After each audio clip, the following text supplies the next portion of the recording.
নমস্কার, সাকসেস একাডেমিতে সবাইকে স্বাগত। আজকে আমরা যেটা আলোচনা করব সিআরই, যেটা কমন রিক্রুটমেন্ট এক্সামিনেশন, যেটা আমি আগের ভিডিওতে বানিয়েছিলাম যে ভ্যাকেন্সি জানুয়ারি মাসে আসার কথা ছিল, সেই বিপুল পরিমাণ ভ্যাকেন্সির আপডেট এসেছে।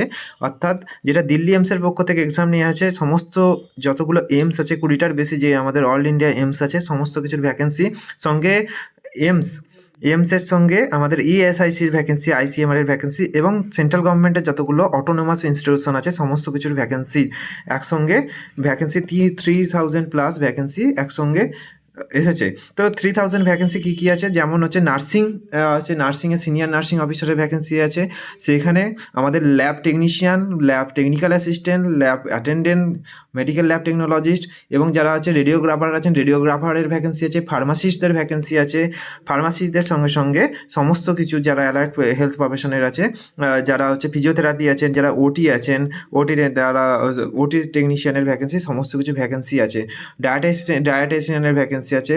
এছাড়া অ্যাডমিনিস্ট্রেটিভ যেগুলো আছে, অ্যাডমিনিস্ট্রেটিভের সমস্ত কিছু ভ্যাকেন্সি আছে, যে বিভিন্ন রকম হচ্ছে অ্যাডমিনিস্ট্রেটিভ অফিসারের পোস্ট আছেন, যারা হসপিটাল অ্যাটেন্ডেন্ট আছেন, হসপিটাল অ্যাটেন্ডেন্টের পোস্ট আছে, সমস্ত কিছুর পোস্ট আছে। একে একে দেখে নেবো। 30 রকমের বেশি পোস্ট আছে, সেগুলো আমরা ডিটেলসে দেখে নেবো কী কী পোস্ট আছে। ওকে, তার আগে দেখে নেবো আমাদের এখানে কী কী কোন এমসের এখানে ভ্যাকেন্সিটা এসেছে।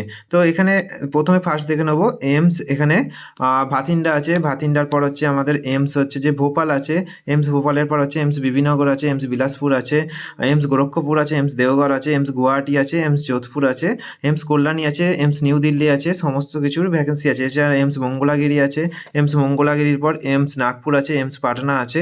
আর কি আছে দেখে নিই আমরা। এমস ঋষিকেশ, এমস বিজয়পুর, এমস রাজকোট, রায়পুর, এমস রায়পুর।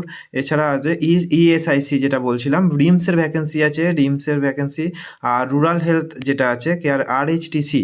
ওকে, এছাড়া সাফদারজং হসপিটালের ভ্যাকেন্সি আছে ডিটেলসে। ওকে, সমস্ত কিছু আমি পিডিএফ ডিটেলসে দিয়ে দেবো, সমস্ত কিছু ভ্যাকেন্সি দেখতে পারবেন। আচ্ছা, এরপর দেখে নেবো পোস্ট ডিটেলসগুলো আমরা একটু দেখে নেবো। প্রথমে কি আছে, জুনিয়র মেডিকেল ল্যাব টেকনোলজিস্ট, যেটা বলেছিলাম 18 থেকে 27 বছর পর্যন্ত অ্যাপ্লাই করতে পারবেন। এটা এমস বিলাসপুরের আছে, মেডিকেল ল্যাবরেটরি টেকনোলজিস্ট। এখানে চাওয়া হয়েছে আপনাদেরকে ডিএমএলটি চাইছে এবং তার সঙ্গে 2 বছরের 100 বেডের হসপিটালের এক্সপিরিয়েন্স চাওয়া হয়েছে। এছাড়া যদি আপনার বিএমএলটি থাকে ডাইরেক্ট আপনি অ্যাপ্লাই করতে পারবেন। ওকে, এরপরে যেটা junior medical lab technologist new দিল্লিতে যেটা আছে, নিউ দিল্লিতে কি চাওয়া হয়েছে, এখানে 18 থেকে 27 বছর পর্যন্ত বলা হয়েছে। তার সঙ্গে কি বলা হয়েছে যে আমাদের 100 বেডের হসপিটাল লাগবে, সঙ্গে আপনার যদি ডিএমএলটি পাস করে থাকেন তার সঙ্গে 1 বছরের এক্সপিরিয়েন্স লাগবে, 1 ইয়ারের রিলেভেন্ট এক্সপিরিয়েন্স 100 বেডের হসপিটালের ক্ষেত্রে। ওকে, যদি বিএমএলটি থাকে তাহলে আপনার কোনো এক্সপিরিয়েন্স লাগবে না। পরবর্তী যেটা ভ্যাকেন্সি আছে জুনিয়র মেডিকেল ল্যাব টেকনোলজিস্ট, যেটা সেন্ট্রাল আর্মড পুলিশ ফোর্সের ইনস্টিটিউট অফ, যেটা সিএপিএফআইএমএস এর ক্ষেত্রে। এক্ষেত্রে আপনার 18 থেকে 27 বছর পর্যন্ত আপনার এইখানে অ্যাপ্লাই করতে পারবেন। সেক্ষেত্রে আপনার হচ্ছে যে বেশিরভাগ 10+2 এবং তার সঙ্গে ডিএমএলটি যদি হয় সেক্ষেত্রে অ্যাপ্লাই করতে পারবেন। যদি সেক্ষেত্রে আপনার 100 বেডের হসপিটালে হচ্ছে যে এক্সপিরিয়েন্স লাগবে 1 ইয়ারের। যদি বিএমএলটি থাকে তাহলে আপনার এক্সপিরিয়েন্স লাগবে না। এছাড়া ইএসআইসি যেটা আছে, ইএসআইসির ক্ষেত্রে যেগুলো আছে 18 থেকে 25 বছর এবং তার সঙ্গে আপনার 1 বছরের এক্সপিরিয়েন্স লাগবে। 1 ইয়ার্সের এক্সপিরিয়েন্স আপনাকে থাকতে হবে বাধ্যতামূলক। 18 থেকে 25 বছর আপনার লাগবে, ঠিক আছে, বয়স হতে হবে 18 থেকে 25 বছর। এরপর যেগুলো আছে সমস্ত কিছুর ক্ষেত্রে যারা ল্যাব অ্যাটেন্ডেন্ট আছে, ল্যাব অ্যাটেন্ডেন্টের ক্ষেত্রে কোনো এক্সপিরিয়েন্স লাগবে না। ল্যাব অ্যাটেন্ডেন্ট যতগুলো এমসি ল্যাব অ্যাটেন্ডেন্ট আছে কোনো রকম এক্সপিরিয়েন্স থাকবে না। অনলি ডিএমএলটি যদি পাস করে থাকেন, আপনার বয়স যদি 18 থেকে 27 বছর হয় এবং আপনি যদি ওবিসি হন তাহলে 3 বছরের বয়সের ছাড় পাবেন। এসসি এসটির ক্ষেত্রে 5 বছরের বয়সের ছাড় পাবেন, তাহলে আপনি অ্যাপ্লাই করতে পারবেন।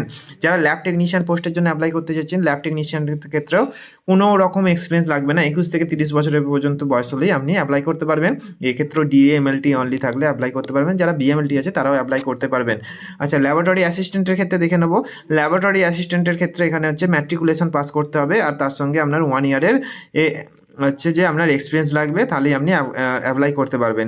এছাড়া যেগুলো আছে এমস নিউ দিল্লিতে সিনিয়র ল্যাব টেকনিশিয়ানের ক্ষেত্রে 10 বছরের এখানে এক্সপিরিয়েন্স চাওয়া হয়েছে। আর কিছু আপনার 10 বছরের বিএমএলটির সঙ্গে 10 বছরের এক্সপিরিয়েন্স চাওয়া হয়েছে। এখানে লেভেল 7-এর স্যালারি পাবেন। টেকনিক্যাল অ্যাসিস্ট্যান্টের ক্ষেত্রে এখানে টেকনিক্যাল অ্যাসিস্ট্যান্ট লেভেল 6-এর স্যালারি পাবেন। এখানে হচ্ছে যদি ডিএমএলটি থাকে সেক্ষেত্রে 8 বছরের এক্সপিরিয়েন্স লাগবে, আর বিএমএলটি থাকলে মাত্র 5 বছরের এক্সপিরিয়েন্স লাগবে। এবার দেখে নেব অন্যান্য পোস্টগুলো কী কী আছে। যারা আছে রেডিওলজি আছে, রেডিওগ্রাফার আছে, সমস্ত কিছু পোস্ট ডিটেলসগুলো দেখে নেবো কতগুলো করে কী পোস্ট আছে, তারপরে আমি কী কী এক্সপিরিয়েন্স লাগবে, কত কী আছে, কী যোগ্যতা লাগবে দেখে নেবো। ওকে, এখানে দেখে নাও vacancy junior medical lab technologist যেটা আছে এইমস নিউ দিল্লিতে টোটাল হচ্ছে যে আপনার 13খানা আনরিজার্ভড আছে, টোটাল হচ্ছে 33খানা পোস্ট আছে। ওকে, পরবর্তী যেটা জুনিয়র ল্যাব টেকনোলজিস্ট যেটা হচ্ছে এইমস বিলাসপুরে আছে, টোটাল 26খানা। ওকে, মেডিকেল ল্যাবরেটরি টেকনোলজিস্ট এমএলটি আছে নিউ দিল্লিতে 70খানা। ওকে, এরপর হচ্ছে জুনিয়র মেডিকেল ল্যাব টেকনোলজিস্ট আছে 80খানা আছে, সিএপিএফআইএমএস এর ক্ষেত্রে 80খানা পোস্ট আছে। এরপর দেখে নেবো আপনি জুনিয়র মেডিকেল ল্যাবরেটরি ইএসআইতে টোটাল 300টার বেশি, সমস্ত ইএসআই মিলে 300টার বেশি পোস্ট আছে। ওকে, এগুলো আলাদা করে আমি বললাম না, সেগুলো এখানে ভ্যাকেন্সি ডিটেলসে দেখতে পাবেন কোন কোন হচ্ছে, যেমন হচ্ছে ওয়েস্ট বেঙ্গলে কতগুলো আছে, সবচেয়ে বেশি আছে রাজস্থান জোনে আছে, রাজস্থানে সবচেয়ে বেশি আছে। এরপর দেখে নেবেন ল্যাব অ্যাটেন্ডেন্ট আছে, ল্যাব অ্যাটেন্ডেন্ট অনেকগুলো পোস্ট আছে ডিটেলসে। ল্যাব অ্যাটেন্ডেন্ট এখানে রায়পুরের ক্ষেত্রে 31খানা পোস্ট আছে, বাকিগুলো এমসে একটা একটা করে অনেকগুলো পোস্ট এমসে আছে। আর হচ্ছে এমস ভোপালের ক্ষেত্রে 16খানা আছে, 16খানা ল্যাব অ্যাটেন্ডেন্টের পোস্ট আছে। ওকে, ল্যাবরেটরি টেকনিশিয়ানে ভাতিন্ডার ক্ষেত্রে 3খানা আছে। ল্যাবরেটরি অ্যাসিস্ট্যান্ট এখানে হচ্ছে ইম্ফলে যেটা আছে 9টা আছে। Medical laboratory technology central arm ফোর্সের 14খানা ভ্যাকেন্সি আছে। এছাড়া যেখানে এমস পাটনাতে টেকনিক্যাল সুপারভাইজার বা মেডিকেল ল্যাব টেকনোলজিস্ট যেটা টেকনিক্যাল অফিসার, সেখানের ক্ষেত্রে 4খানা পোস্ট আছে এখানে টেকনিক্যাল অফিসারের। যে টেকনিশিয়ান গুয়াহাটির ক্ষেত্রে টেকনিশিয়ান টেকনিক্যাল অ্যাসিস্ট্যান্ট যেটা আছে 3খানা পোস্ট আছে টেকনিক্যাল অ্যাসিস্ট্যান্টের ক্ষেত্রে। আচ্ছা, টেকনিশিয়ান ল্যাবরেটরি এমস বিবিনগরের ক্ষেত্রে 1খানা পোস্ট আছে। টেকনিশিয়ান ল্যাবরেটরি বিলাসপুরে 10টা পোস্ট আছে। টেকনিশিয়ান ল্যাবরেটরি নাগপুরে 4টে। আচ্ছা, এখানে টেকনিশিয়ান মঙ্গলাগিরির ক্ষেত্রে অনেকগুলো 16খানা ভ্যাকেন্সি। জম্মুর ক্ষেত্রে 1টা ভ্যাকেন্সি, এটা লেভেল 6-এর স্যালারি পাবেন। এখানের ক্ষেত্রে ডিএমএলটির সঙ্গে 8 বছরের এক্সপিরিয়েন্স লাগবে। ভাতিন্ডার ক্ষেত্রে 7টা, 9টা রায়বেরিলি, এগুলো ভ্যাকেন্সি আছে। এরপর আমরা দেখবো রেডিওগ্রাফারের। তারপরে আমি ল্যাবের লাস্টে আমি বলে দিচ্ছি ডিটেলসে কী লাগবে। পোস্ট আছে রেডিওগ্রাফারের ক্ষেত্রে কী পোস্ট আছে এখানে, ডার্করুম অ্যাসিস্ট্যান্ট, জুনিয়র রেডিওগ্রাফার এবং সিনিয়র যেটা রেডিওগ্রাফার, জুনিয়র রেডিওগ্রাফার এবং রেডিওগ্রাফারের যেটা পোস্ট আছে ডার্করুম অ্যাসিস্ট্যান্টের ক্ষেত্রে যোধপুরের ক্ষেত্রে এখানে 2খানা পোস্ট আছে। ওকে, এরপর দেখবো ইএসআইসিতে অনেকগুলো পোস্ট আছে, যেটা 200-র মতো পোস্ট ছিল, আমি যেটা বলেছিলাম তোমাদের। জুনিয়র রেডিওগ্রাফার ইএসআইতে বিভিন্ন ইএসআইতে বিভিন্ন আছে। দিল্লি এনসিআরে যেমন 50খানা ভ্যাকেন্সি আছে এখানে, দিল্লি এনসিআরের ক্ষেত্রে 50খানা ভ্যাকেন্সি আছে। ওকে, এছাড়া আপনার হচ্ছে রেডিওগ্রাফার জুনিয়র গুজরাটের ক্ষেত্রে 18খানা, এরকম বিভিন্ন ইএসআইতে ভ্যাকেন্সি বিপুল পরিমাণ ভ্যাকেন্সি আছে। এক্ষেত্রে আপনার হচ্ছে ডিআরডি পাস করতে হবে, সঙ্গে 1 বছরের এক্সপিরিয়েন্স লাগবে। ওকে, তো কী কী ডিটেলস এক্সপিরিয়েন্স লাগবে সেগুলো আমি অবশ্যই পরে বলে দেবো ভিডিওতে। আর এখানে এছাড়া হচ্ছে ডেন্টাল হাইজেনিস্টের পোস্ট আছে এখানে, ডেন্টাল হাইজেনিস্টের, ডেন্টাল মেকানিকের পোস্ট আছে। ডেন্টাল হাইজেনিস্টের এখানে 1টা সিট আছে এমস বাতিন্ডার ক্ষেত্রে। ডেন্টাল মেকানিকের এখানে সিট আছে, 1খানা পোস্ট আছে। ওকে, যেটা ল্যাব টেক ইইজির ক্ষেত্রে 4টে ভ্যাকেন্সি আছে। আর এখানে হচ্ছে লাইব্রেরি অ্যাটেন্ডেন্টের ক্ষেত্রে অনেকগুলো যারা লাইব্রেরির কোর্স করেছেন, তো সেখানে হচ্ছে লাইব্রেরি অ্যাটেন্ডেন্ট বিলাসপুর, রায়পুর, ভোপাল, মঙ্গলগিরিতে দুটো একটা করে ভ্যাকেন্সি আছে। ওকে, ইসিজি টেকনিশিয়ান, ইসিজি যারা কোর্স করেছেন তাদের জন্য ভালো সুখবর আছে। ইসিজি টেকনিশিয়ান ইএসআইসিতে অনেকগুলো ভ্যাকেন্সি আছে ইসিজির জন্য। এখানে হচ্ছে আপনার হচ্ছে কোথায় আছে, রাজস্থানে আছে 8খানা, তামিলনাড়ুতে 6টা, তেলেঙ্গানাতে 9টা, উত্তরপ্রদেশে 6টা। আচ্ছা, উত্তরাখণ্ডে ইসিজির ভ্যাকেন্সি আছে 2টো, ওয়েস্ট বেঙ্গলে 3খানা ইসিজির ভ্যাকেন্সি আছে। ওকে, এছাড়া আছে বিভিন্ন যেগুলো ইসিআই আছে, কর্ণাটকাতে আছে 8খানা, মধ্যপ্রদেশে আছে 4টে, এগুলো হচ্ছে 3টে আছে মহারাষ্ট্রে, এগুলো ভ্যাকেন্সি আছে ডিটেলসে ইসিজির ভ্যাকেন্সি। ওকে, আচ্ছা, ডিসেকশন হল অ্যাটেন্ডেন্টের ভ্যাকেন্সি আছে 8টা, 1টা 5টা করে, এবং মেন যেগুলো আছে আমি সেগুলো ডিটেলসে বলে দিচ্ছি। ওটি টেকনোলজিস্টের একটা ভ্যাকেন্সি আছে, বিপুল পরিমাণ ভ্যাকেন্সি ওটি টেকনোলজিস্টের। ওটি নাগপুর, এমস নাগপুরের ক্ষেত্রে ওটির ভ্যাকেন্সি আছে কত, 2খানা আছে। আচ্ছা, টেকনিশিয়ান ওটি এমস মঙ্গলাগিরির ক্ষেত্রে 5টা আছে। ল্যাবরেটরি টেকনিশিয়ান ওটির ক্ষেত্রে 7টা আছে। টেকনোলজি ওটি বিলাসপুরের ক্ষেত্রে প্রচুর পরিমাণে ভ্যাকেন্সি আছে, 40খানা ভ্যাকেন্সি আছে। টেকনোলজিস্ট ওটি যারা কোর্স করেছেন টেকনোলজিস্ট, 63খানা ভ্যাকেন্সি আছে এমস নিউ দিল্লিতে, ভালো সুযোগ ওটির জন্য। আর ওটি টেকনোলজি 70খানা ভ্যাকেন্সি আছে। সিএপিএফআইএমএস এর ক্ষেত্রে যারা ওটি নিয়ে পড়াশোনা করেছেন তাদেরও একটা বিপুল পরিমাণ ভ্যাকেন্সি এখানে আছে। ওকে, আচ্ছা, রেসপিরেটরি ল্যাবরেটরি অ্যাসিস্ট্যান্টের ক্ষেত্রে 2খানা ভ্যাকেন্সি আছে এখানে। আর এছাড়া এয়ার কন্ডিশনার আছে, টেকনিশিয়ান টেলিফোন আছে, ইইজি আছে, এগুলো হচ্ছে অনেকগুলো ভ্যাকেন্সি আছে এখানে দেখতে পাচ্ছি। ডার্করুম অ্যাসিস্ট্যান্টের ক্ষেত্রে যারা আছে, darkroom assistant regional institute of medical সায়েন্সের ক্ষেত্রে ইম্ফলে 1খানা আছে। আচ্ছা, ড্রেসার্সের ভ্যাকেন্সি আছে এখানে, প্রচুর পরিমাণে ভ্যাকেন্সি আছে। ডিটেলসে কী কী লাগবে, আপনার কীভাবে পরীক্ষা হবে সেগুলো আমি বলে দিচ্ছি। আর একটা ভিডিও বানাবো যারা যে সমস্ত ভ্যাকেন্সির আমি ডিটেলস আমি সেকেন্ড ভিডিওতে আলাদা করে দিয়ে দেবো। এখানে এক্সাম ডেট দেওয়া আছে কত তারিখে, না এক্সাম ডেট হবে ফেব্রুয়ারি মাসে এক্সাম হবে আপনাদের ক্ষেত্রে, ফেব্রুয়ারি মাসে এক্সাম হবে আপনাদের। এখানে হচ্ছে দেখতে পাচ্ছেন এখানে স্টার্টিং ডেট 7 তারিখ থেকে হচ্ছে স্টার্ট হচ্ছে, 31 তারিখ পর্যন্ত ফর্ম ফিল আপ চলবে।